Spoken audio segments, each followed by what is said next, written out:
আল্লাহ পাক রব্বুল আলামিন বলেন, মুমিনগণের সামনে যখন কোরআনের তেলাওয়াত করা হয়, কোরআন কারীম তেলাওয়াতের কারণে আল্লাহ পাক রব্বুল আলামিন তাদের ঈমান বহু গুণে বৃদ্ধি করে দেন। সুবহানাল্লাহ। আল্লাহ পাক রব্বুল আলামিন কোরআনুল কারীম তেলাওয়াতের কারণে ঈমান বৃদ্ধি করে দেন, ঈমান মজবুত করে দেন। আল্লাহ তাআলা বলেন, শুধু তাই নয়, আমি আল্লাহ তাআলার সামনে যখন আমার বান্দা কোরআন তেলাওয়াত করে, আমি আল্লাহ তাআলা তার ঈমানকে আরো বহু গুণ বৃদ্ধি করে দেই। সুবহানাল্লাহ। আল্লাহ পাক রব্বুল আলামিন বলেন, وَإِذَا قُرِئَ الْقُرْآنُ فَاسْتَمِعُوا لَهُ وَأَنصِتُوا لَعَلَّكُمْ تُرْحَمُونَ। আল্লাহ পাক রব্বুল আলামিন বলেন, যখন মুমিনগণের সামনে কোরআন তেলাওয়াত করা হয়, তখন মুমিনরা দিলের কান লাগিয়ে কোরআন তেলাওয়াত শুনে এবং ধৈর্য ধারণ করে। আর কোরআন তেলাওয়াতের সময় তারা চুপ থাকে। সুবহানাল্লাহ।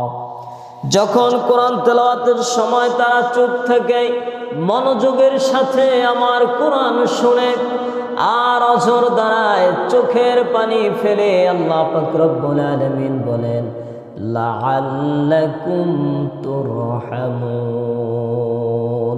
আল্লাহ পাক রব্বুল আলামিন বলেন, আশা করা যায় আমার ওই সকল মুমিন বান্দারা রহমত প্রাপ্ত।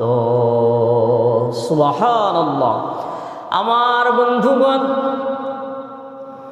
আল্লাহ পাক রব্বুল আলামিন কোরআনুল কারীম তেলাওয়াতকারীদেরকে পছন্দ করেন, ভালোবাসেন। আল্লাহ তাআলা কোরআন প্রেমীদেরকে কোরআন তেলাওয়াতের কারণে, কোরআন তেলাওয়াত শোনার কারণে মুমিন বান্দার ঈমান বৃদ্ধি করেন। একটি দিক হলো ঈমান বৃদ্ধি করা, আর দ্বিতীয় হলো আল্লাহ পাক রব্বুল আলামিন বলেন, ওয়ালাউ আন্না আহলাল কুরা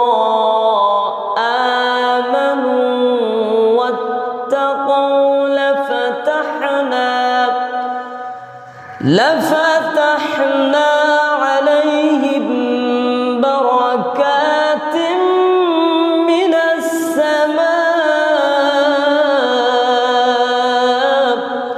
আল্লাহ পাক রব্বুল আলামিন বলেন, যদি আকাশ এবং জমিনের মাঝে যা কিছু রয়েছে, ওই সকল কিছুর মধ্যে আমার জনপদ, লাউ আন্না আহলাল কুরা, যদি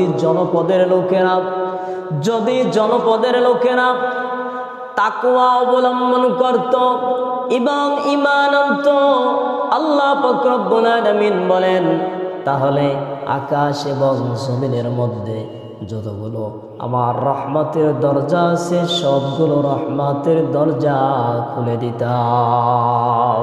সুবহানাল্লাহ।